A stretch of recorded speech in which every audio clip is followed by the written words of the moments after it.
আরও একটু ভালো করার চেষ্টা করব। প্রতিনিয়ত আপনাদের সকলের সহযোগিতাতে সোনারপুর বিদ্যাপীঠকে যে আমরা একটু একটু করে আগের থেকে ভালো, আজকে যা ছিল আগামীকাল তার চেয়ে একটু ভালো করব, আগামীকাল যা ছিল পরের দিন তার চেয়ে একটু ভালো করব, এই আশাটা নিয়ে আমরা যে এগিয়ে চলেছি এবং আপনারা যে আমাদেরকে এরকমভাবে সাপোর্ট করে চলেছেন তার জন্য অজস্র ধন্যবাদ। আপনাদের এই পাশে থাকাটা আমাদের ভীষণ জরুরি। এবার আমি আপনাদের উদ্দেশ্যে যে কয়েকটা কথা বলার পরেই আপনাদেরকে বলবো ওখানে যাওয়ার জন্য, যেখানে গিয়ে আপনারা আপনাদের বাচ্চাদের খাতাগুলো দেখতে পারবেন। বাচ্চাদেরকে 3 দিন আমরা খাতা দেখিয়েছি, তারপরে আপনারাও দেখে নেবেন।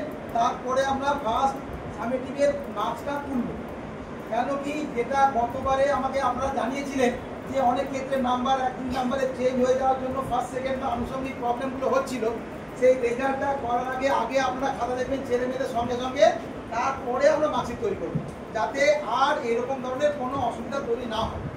আমরা আপনাদের কাছে অনেকগুলো বিষয়ে কৃতজ্ঞ যে সমস্ত কাজে আমরা যা করতে চেয়েছি সেই সমস্ত কাজগুলো থেকে আপনারা আমাদেরকে অকুণ্ঠ সহযোগিতা করার জন্য। কীরকম ধরনের সহযোগিতা আপনারা করেন, ছেলে মেয়েদের সুস্থ স্বাভাবিক পাঠদান করানোর জন্য আমরা রোজ ছেলে মেয়েদের আসতে বলি, আপনারা ছেলে মেয়েদের পাঠান।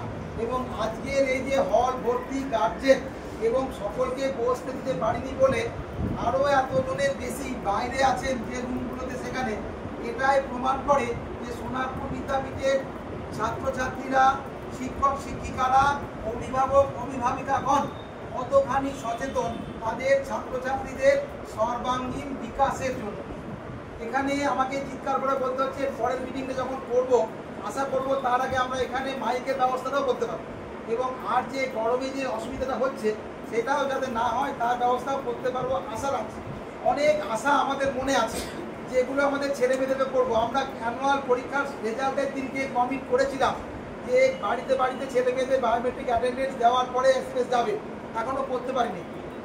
মেশিনগুলো বসেছে আপনারা সবাই দেখেছেন, কিন্তু সমস্যাটা হলো ঠিক আমরা যেটা চাইছি যারা সার্ভারটা দিচ্ছে সেটা বুঝতে পারছে না আমরা কীটা চাইছি। সেই কারণে গভর্নমেন্টের ইনস্টলেশন লাগে। আমার মোবাইল থেকে 300 জনকে এসএমএস পাঠাতে পারবো, কিন্তু একসঙ্গে এই যে 2500 ছেলে মেয়েকে পাঠানোর জন্য সরকারিভাবে একটা ডঙ্গল নিতে হয়।